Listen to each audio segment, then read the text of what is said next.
หยัง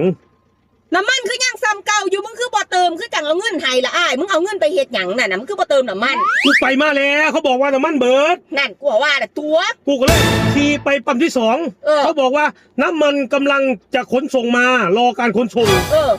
ข่อยก็เลยว่าตัดสินใจเขาไปในเมืองเขาไปในเมืองปุ๊บคนต่อแถวลาบอยู่ขอดีใจเบิดกูได้เติมน้ำมันแน่นอนแหละข่อยก็ฮอดคิวข่อยกระจกปื๊ด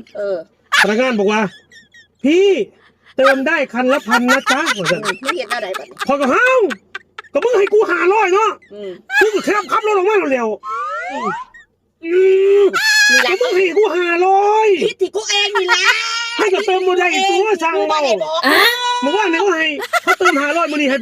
1,000กูก็โอ้ยมึงเอาเงินให้กูบ่ครบจ้ะเชื่อเกินมาปึ๊กแฟนปีกปึ๊กมาแบบอื่นสมองปฏิเสธความสลัดมันเฮิมอยู่นะมึงบัดบอมเอ้ยมึงกูจะอธิบายมึงฟังปึ๊กมองไหนมึงเอาให้กู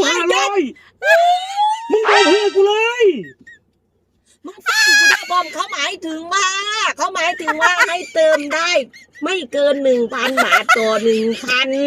บ่แม่นว่าเขาจำกัดให้มึงเติมคันละ1,000มึงเข้าใจบ่500เขาก็เติมไม่อยู่